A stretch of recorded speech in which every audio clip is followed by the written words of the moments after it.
Assim diz a palavra do Senhor. Certa mulher que tinha um fluxo de sangue, havia 12 anos, e gastara com os médicos todos os seus haveres, e por nenhum pudera ser curada. Chegando por trás dele, tocou na orla da sua veste, e logo se lhe estancou o fluxo de sangue. Disse Jesus: quem me tocou?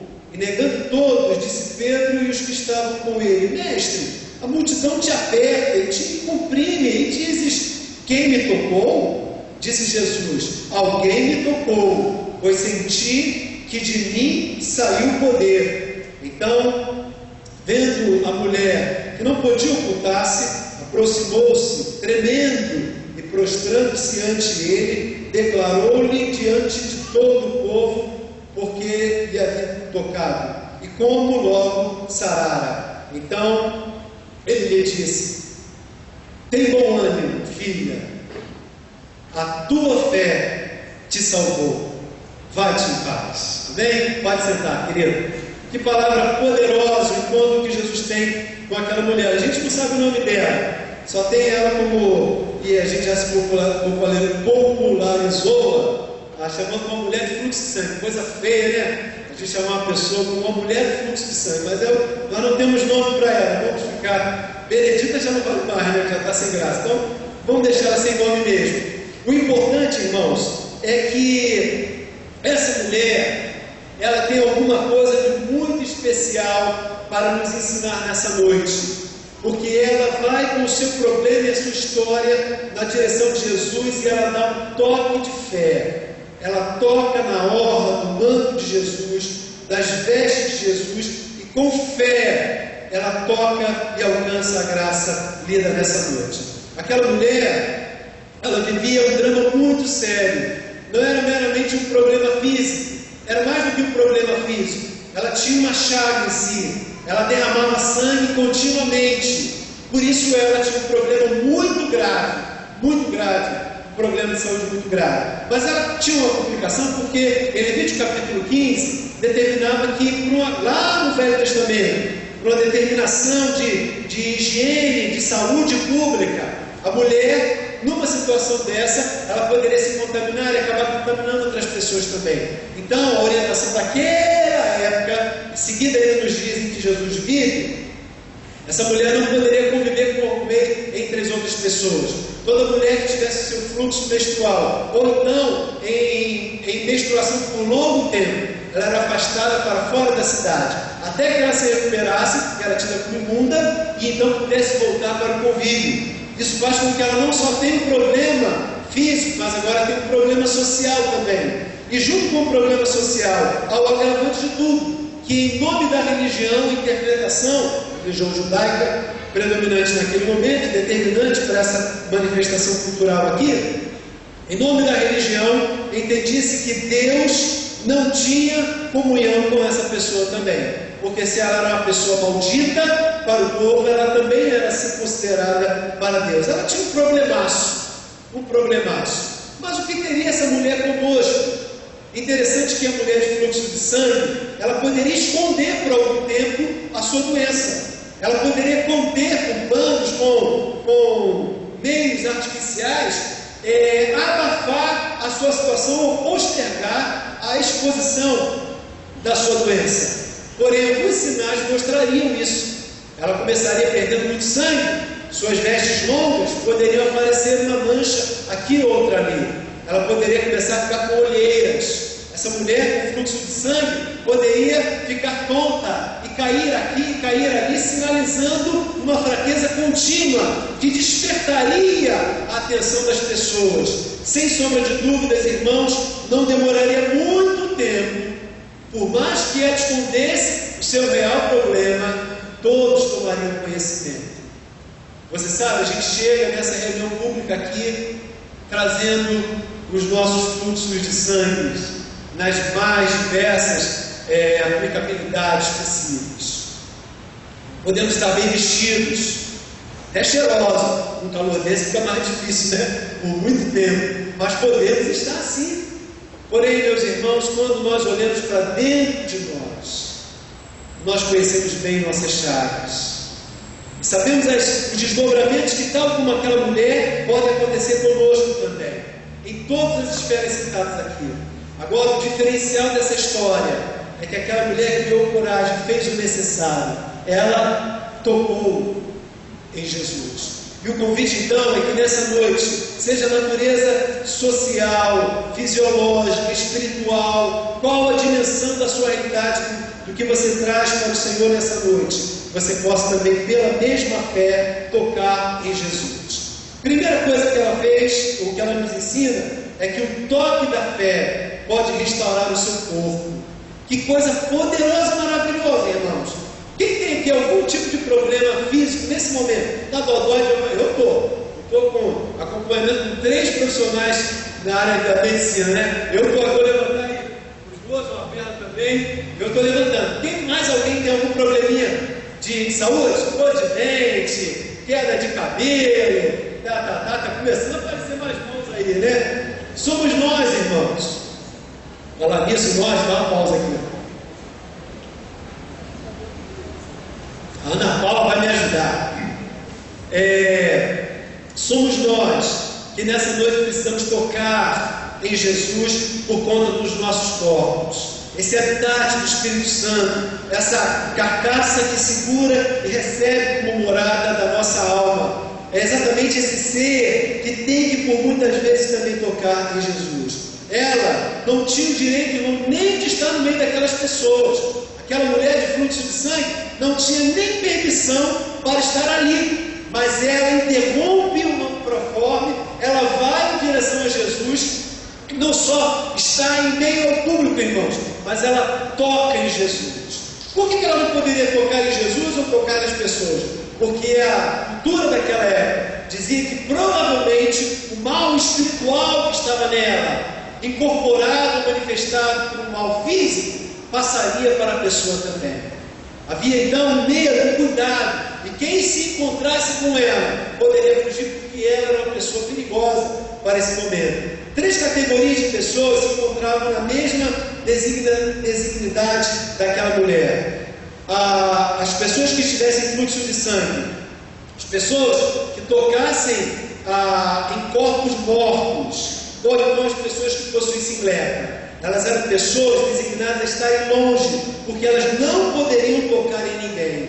Mas Jesus, quando ela toca, Jesus não fica contaminado pelo seu mal, muito pelo contrário. Quando ela toca em Jesus, ela é curada.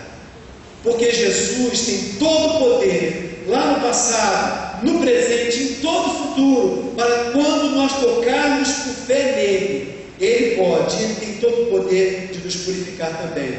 Jesus encontrou-se com um leproso. Marcos capítulo 1, 40 a 42 diz: aproximou-se dele um leproso, rogando-lhe de joelhos: se quiseres, podes me purificar. Jesus, profundamente compadecido, estendendo a mão, o tocou e lhe disse: quero ser limpo. E no mesmo instante desapareceu a lepra e ficou puro. Obrigado, Daniel. O texto está nos ensinando então, irmãos, que nós não precisamos nos preocupar com Jesus. Muito pelo contrário, podemos confiar de levar a Ele todas as nossas chagas físicas, porque Ele pode fazer a sua obra totalmente completa nas nossas vidas. Existe uma teologia muito difundida hoje, que por conta de um versículo aqui ou outro lá, dá-nos a ideia que nós podemos determinar, ordenar, mandar em Deus, e Deus nos obedecerá, como se nós fôssemos patrões de Deus.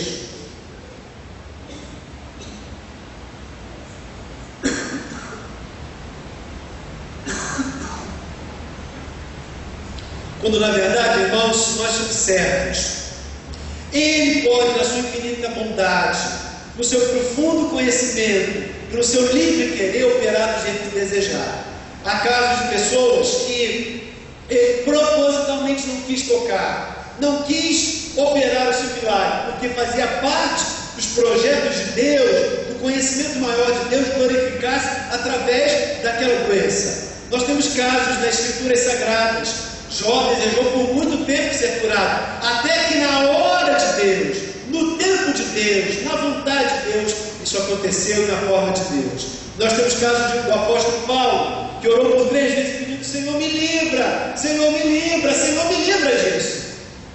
E Jesus, com muita clareza, ele diz em Coríntios que ele não daria aquela cura para ele, porque Jesus diz para Paulo que na fraqueza dele estaria a sua força, que na sua ação de penitência, de sofrer, de buscar, é que ele se sentiria cada vez mais forte por estar mais perto dele. O próprio Senhor Jesus, escrito em Isaías 53, se tornou um homem de dores, de chagas, caracterizado como chagas de cima a baixo, para personificar todo o sofrimento da humanidade. Ele próprio pediu: Senhor, se for possível, passe de mim esse cálice. Mas não era possível, não era a vontade de Deus, não era projeto divino que aquilo acontecesse. Muito pelo contrário, porque em qualquer um desses casos, se a vontade de Deus fosse quebrada e a bênção acontecesse para aquele pedinte, inclusive o próprio Senhor Jesus, a vontade de Deus não se completaria. E veja, irmãos, que maravilhoso que a vontade de Deus se completou, se realizou até mesmo na hora da dor e do sofrimento de Jesus. Por isso, nós estamos dizendo que todo aquele que leva o seu corpo e coloca a sua vida, a sua petição com fé, tocar em Jesus, ele lhe responderá. Lhe responderá conforme o querer dele. E sempre será para a glória dele. Muitas vezes será com cura instantânea. Muitas vezes será através do processo medicamentoso, dos remédios, das operações. E algumas vezes será com postergar, mas com a graça de Deus sobre a vida da pessoa. Mas, irmão, sempre Deus atenderá. Talvez você entrou aqui com câncer. Talvez você entrou aqui com uma enfermidade no estômago, no intestino, nos rins ou com alguma outra área. Pode ser uma coisa simples ou muito complexa. O importante é a maneira como você vai tocar nessa noite em Deus. O Senhor Jesus, da mesma forma, está aqui. Nós poderíamos olhar, Adriano muito bem nos ministrou, dizendo que ainda que estejamos num grupo grande, de mais 260 pessoas mais ou menos, aqui entre nós, Deus está olhando cada coraçãozinho com atenção toda singular. Se o seu coração for a Ele, e pela fé você tocar nele, Ele hoje tem todo o poder, como todo soberano, de fazer a vontade dele no seu corpo. Foi vontade de Deus que curasse instantaneamente aquela mulher. O texto diz, ele perguntou: quem me tocou? Ora, Senhor, todos vieram, empurra, todos te tocam. Não, mas alguém me tocou diferente. E ele diz que de si saiu virtude, saiu poder. Se você for essa pessoa nessa noite, o seu toque fará sair virtude de Deus. E a virtude de Deus está aqui. E qual é o nome da virtude, irmãos? É Jesus o nome dele. Jesus Cristo, o nome do nosso Senhor e Salvador Todo-Poderoso, porque Ele está aqui para fazer o mesmo que fez no passado. Em segundo lugar, o toque da fé não alcança só o meu corpo, mas o toque da fé nessa noite pode restaurar o meu convívio em comunidade. Aquela mulher, ela tinha que declarar com os lábios, para que todos soubessem que ela era imunda na concepção cultural daquele tempo, e agora ela recebeu a graça e foi livre. Seja leproso, de hemorragia, ou tocando em corpos de mortos, ele diz que todos que tocam nele, com fé, o Senhor lhe responderá conforme a glória do seu nome e do seu poder. Eu conheci um homem que não estava leproso, não estava com hemorragia, e muito menos tinha tocado em corpos mortos. Mas ele achava que ele era uma pessoa imunda. O nome dele é Antônio Pereira. Eu conheci no início do meu ministério como missionário, lá em Capelinha. Capelinha é uma cidade do Vale, e uma área assim, parecia uma boca de um vulcão, né? O miolo da cidade era centro, onde havia água, e o lugarejo começou por ali, e o crescimento foi irradiando como uma boca de um vulcão mesmo. Ele morava já do lado de fora da boca do vulcão. E na periferia extrema da cidade, uma pobreza, irmãos, absurda. Por exemplo, no ano de 1987, quando eu fui para ali, morar ali, as casas, 99% não tinha a tubulação de esgoto público, era casinha, e era lá no fundo, aquela história bem bem interiorana mesmo, né? Aquele homem viúvo, sem emprego, com 2 crianças para criar e alcoólatra. Você imagina o destino desse homem? Um homem sujo dos pés à cabeça. Nossa igreja estava fazendo evangelização, estava distribuindo aquele folheto, me foge o nome, mas era uma historinha contando de um porco que foi pego por uma criança, e aquele porquinho bem tenro ainda, ele era assim o xodó daquela criança. A criança lavava, botava laçarotes, depois enfeitava o porquinho. Quando soltava o porquinho, o que o porquinho fazia? Corria para a lama, nadava, a criança pegava, lavava o porquinho e ele voltava para a lama. A aplicação daquele folheto dizendo que não adiantaria lavar aquele porquinho, exceto se a natureza daquele porquinho mudasse. O Geraldo, diácono da nossa igreja, chegou na casa dele, do Antônio Pereira. Estava Antônio Pereira e 2 vizinhos, pinguços também, jogando na sala, ali naquela saletinha da casa de Antônio Pereira. Geraldo apresentou o evangelho, convidou que eles fossem à igreja e falou assim: olha, eu não posso ir não, era 3 da tarde, um sol em mãos de enlouquecer. Os 3 já estavam bêbados, já há muito tempo, e muito sujos, porque o lugar era muito empoeirado, muita pobreza. E apresentou o evangelho, leu o folheto, porque as pessoas, muitos não sabiam ler, leu o folheto, fez a aplicação evangelística, orou por eles, deixou o folhetinho e foi embora. Aqueles homens que acabaram de jogar o buraco deles, coisa e tal, beberam mais um pouquinho, e o sol estava batendo, ele já estava fraco, os amigos foram embora, ele debruçou sobre a mesinha, e ali suando mais ainda, dormiu até começar a entardecer. Lá para as 6 e pouca da tarde, aquele homem teve um sonho. Deus trouxe a memória dele, alcoolizado ainda, a história do porquinho, que não conseguia ficar limpo. E ele então tinha dito: olha, eu não vou na sua igreja não, porque eu não tenho roupa limpa, não tem água aqui para eu poder tomar banho. Então outro dia eu vou, para despachar o Geraldo. No sonho, ele sonhou que Jesus apareceu para ele. Jesus estava limpo, branco, alvo como a neve.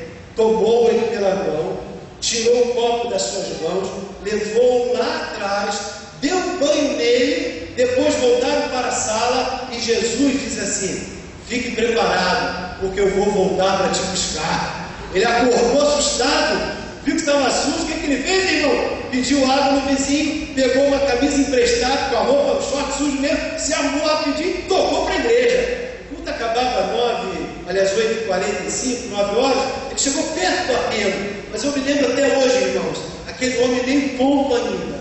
Ele chegou na porta, a igreja era pequena, era mais ou menos como daqui até a parede ali. Ele chegou na porta e ficou em pé. Eu disse: o que aquele cara quer? Eu não estou pregando, fiz apelo, e ele veio à frente.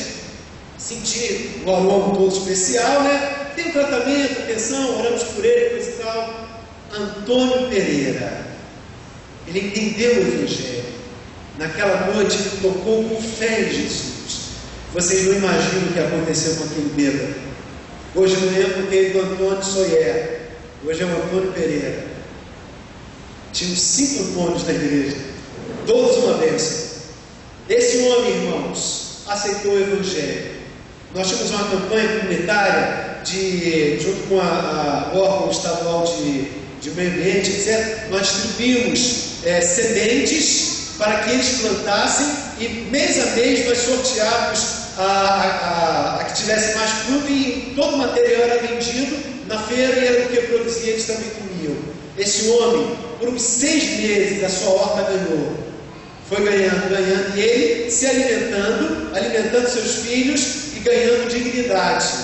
Conseguiu um emprego, firmou-se, fichou com carteira assinada. Esse homem não se casou, mas ele começou a dar estudo para os seus filhos, começou a estudar no supletivo, e ele se tornou um dos líderes mais fiéis naquela pequena igreja. Você sabe, irmão, nós tínhamos 36 membros naquela igrejinha. Eu tinha 100% de fidelidade dos irmãos. Todos eles eram dizimistas. Meus irmãos, um dos mais fiéis na evangelização, na oração, em tudo que nós fazíamos, era aquele ex-bêbado. Sabe por quê? Porque naquela noite ele entendeu que Jesus estava ali, e ele, por fé, tocou na orla do vestido de Jesus. Aquela mulher não podia se relacionar com as pessoas, porque sobre ela tinha estigma que ela era uma mulher amaldiçoada. Aquele homem, ele não tinha lepra, não tinha fluxo de sangue, nem tocava em corpos mortos, mas ele tinha o estigma de um bêbado, de um homem leproso abandonado pela sociedade. Nessa noite nós estamos declarando em nome de Jesus, que se eu tocar com fé, as minhas relações vão mudar. As relações que estão deterioradas, fracionadas, sofridas, doloridas em volta de mim, mãe com filho, filho com esposa, com mãe, marido com esposa, genros, sogras, todas as relações, elas poderão ser restauradas, se eu pela fé tocar em Jesus. Hoje à tarde, estava orando por essa mensagem, orando por esse momento, Deus me trouxe a lembrança, um exemplo muito claro do que a gente tem vivido nos nossos dias. Todos nós, como crentes, temos vibrado com o que Deus tem feito através das igrejas batistas e alcançando outras denominações também, através da Cristolândia. O mal da nossa sociedade se chama crack, e as cracolândias estão espalhadas por aí. Nossa igreja está fazendo movimentos de evangelização lá dentro da boca de fundo, lá dentro do paiol do diabo. Estamos resgatando muitas vidas. Há um tempo atrás recebemos um dos líderes daqui do Rio de Janeiro, o rapaz veio lá de São Paulo, qual é o nome dele agora? O Wellington, esse mesmo. E nesse púlpito, o Wellington pregando, mostrando, trouxe deu testemunho, etc. E mostrou ali a foto de pessoas. Um jovem que parecia um bicho, irmãos, com cabelo, os dentes arreganhados, uma feiçura horrorosa, um monstro. Aquele jovem depois mostrou outra foto e outra foto. Se não me falha a memória, Luciano, o nome desse jovem. E a gente ficou encantado, toda a igreja toda, nossa, sabe que a minha cunhada, ela fez essa operação de estômago. Esse dia ela publicou no Facebook, ela vai quantos quilos, Férica?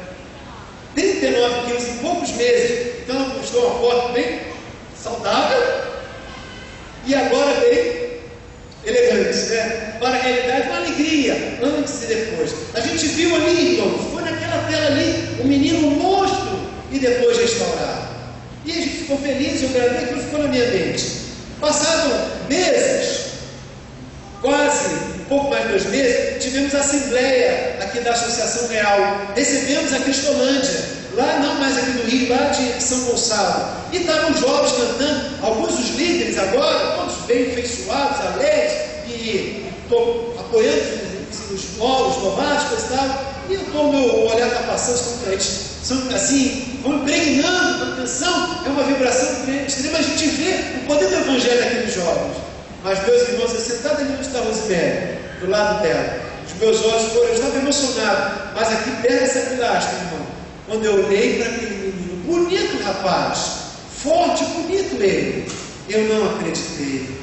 Eu me lembrei, irmão, daquele monstro que agora estava restaurado ali na foto e agora estava na minha frente. Eu emocionei, porque o Evangelho é verdade, é isso mesmo. Ele restaura a vida de um jovem. E o que nós precisamos mais na nossa cidade, irmão, do que o poder do Evangelho. Não me lembro quem estava liderando, confirmando naquele momento que as pessoas quisessem orar, desse à frente. Eu abracei aquele menino e eu tive amor de pai por ele.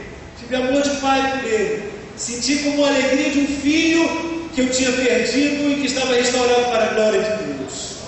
Se eu creio que Deus faz isso naquela vida, Ele vai fazer na vida que eu conheço, de quem eu convivo, de quem eu vejo, não tenho mais esperança. E se eu creio nisso como verdade, não lá no passado, mas que quem toca com fé, Deus pode hoje restaurar o convívio para a comunidade. Essa pessoa pode voltar a viver em família. Eu não vou guardar nunca essa verdade para mim, mas eu vou pregoar isso a 4 ventos, para que todos saibam. A maior alegria da minha vida não será uma roupa nova, trocar um carro ou ter uma promoção de emprego. A minha grande alegria vai ser pregar o Evangelho, viver o Evangelho, mostrar o Evangelho. Meus irmãos, o que a nossa pátria mais precisa não é novos políticos, isso a gente precisa mesmo. Eles devem ir para as ruas, denunciar o erro deles, não votar neles, apregoar o pecado publicamente deles, denunciá-los, verbalizar os seus nomes. Mas mais do que novos nomes para a política, nós precisamos de novos corações, irmãos. E quando Deus tocar, quando receber o toque da fé, o impossível. Aquela mulher, irmão, ficou perplexa, porque ela olhou para si, ela sentiu nas suas entranhas que alguma coisa de maravilhoso tinha acontecido. Diz o texto, nós acabamos de ler, que Jesus perguntou: mas quem foi? Quem foi? Jesus sabia, mas era preciso que ela se declarasse para que ela pudesse ser reconhecida publicamente que ela estava totalmente curada. Totalmente curada. Talvez você esteja aqui hoje, mas não esteja totalmente curado, porque alguma coisa você está escondendo, alguma coisa você está retendo, alguma coisa você está guardando com um carinho que não pode ser mantido. Aquela mulher, irmão, abriu mão de tudo. Diz o texto, por exemplo, na comparação entre os evangelhos, nós temos, baseado em Lucas capítulo 8, em Marcos, há uma expressão bastante interessante, diz que aconteceu que certa mulher havia 12 anos sofrendo de uma hemorragia e muito padecera à mão de vários médicos, tendo despendido tudo quanto possuía, sem contudo nada aproveitar, antes pelo contrário, indo de mal a pior. Marcos parece que é mais contundente para dizer que ela jogou todas as fichas, e todas as fichas foram jogadas fora.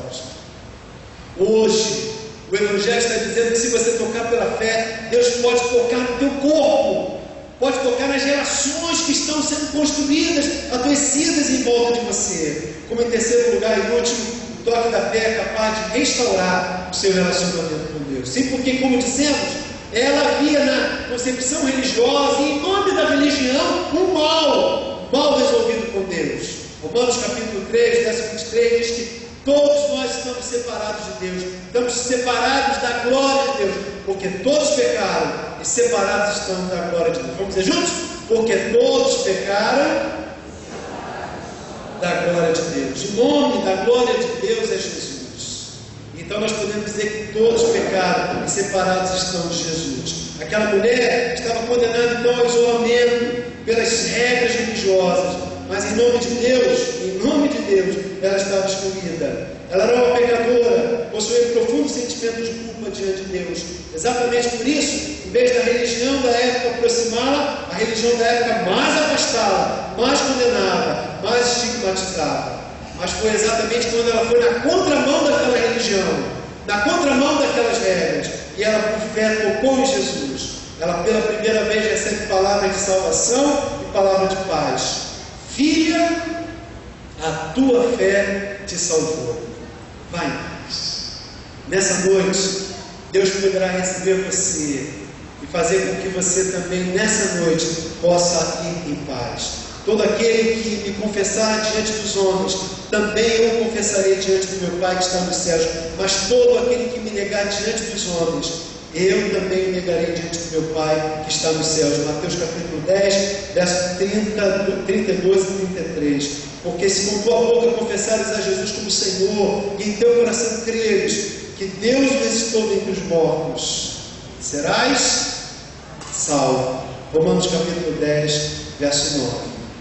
Pela fé posso clamar, pela fé posso enxergar, pela fé posso tocar, pela fé, tudo pela fé. Não há muralhas que ficarão em pé diante de mim. Estou firmado em Cristo para sempre. Tenho a luz em mim pela fé, porque pela fé posso mudar, pela fé posso alcançar, pela fé posso viver, pela fé. Porque é impossível viver sem fé diante de Deus. Eu quero perguntar nessa noite, estando ou não sentindo-se sozinho no meio de uma multidão, lembre-se, Ele está diante de você. Não estamos falando para pessoas, monstros de sociedade, estamos falando para mim mesmo, para você, crentes, amigos do Evangelho. O convite é que você venha. Esqueça a multidão, esqueça a regra, esqueça seus amigos, esqueça a opinião dos outros. Ela corajosamente marchou até Jesus. Pela fé, ela entregou a sua vida ao Senhor. Entregue seu relacionamento quebrado, entregue sua doença, entregue sua dor, entregue seus lágrimas, sua solidão, suas noites não dormidas.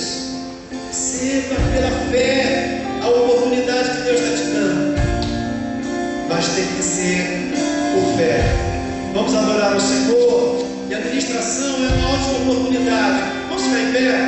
Eu quero que você cante isso, querido. Faça o exercício da sua fé. Lembre-se que não é a religião que vai salvar você. Não é as formas, é a sua fé em Jesus. Não coloque sua fé em outra coisa. Coloque agora sua fé em Jesus.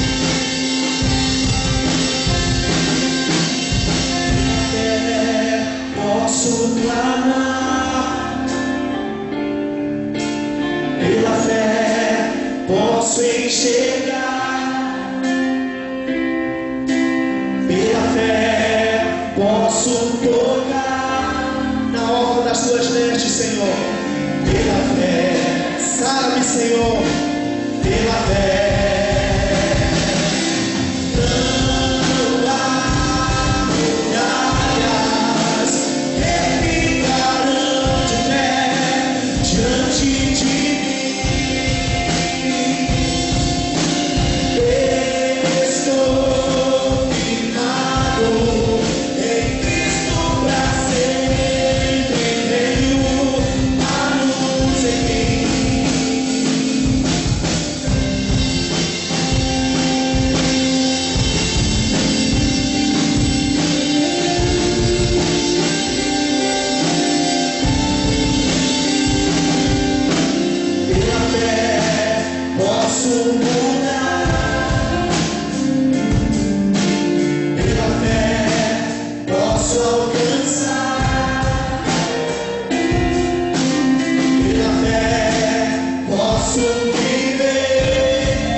Diante de Ti nessa noite, nós queremos, em nome de Jesus, ver as muralhas caírem.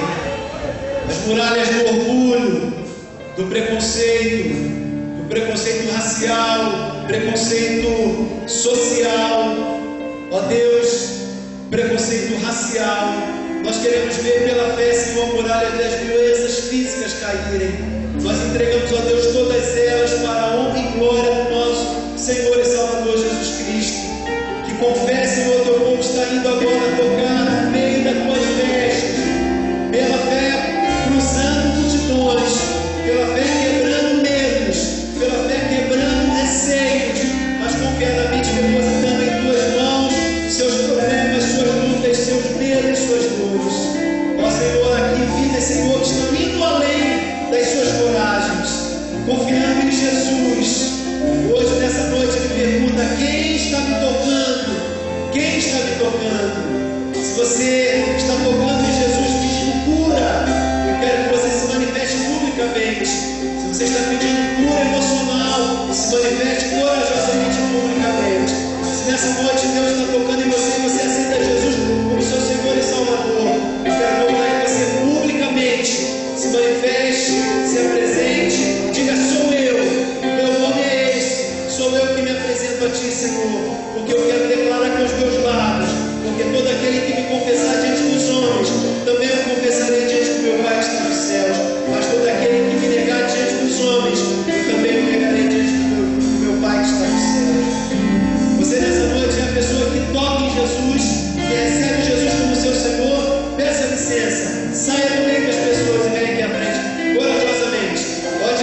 elevada para a glória de Deus, amém? Senhor, em nome de Jesus, declaramos o fim do estigma da dor, declaramos o fim do sofrimento emocional, porque está entregue nas mãos de Jesus, e para a honra e glória dele, ele operará e manifestará toda a sua glória no corpo, nas relações e no espírito de todo aquele que toca com fé em Jesus Cristo. Entregamos a Deus Gabriel nas tuas mãos, Senhor. Pedimos que o Senhor agora a batize com o poder e o batismo do Espírito Santo.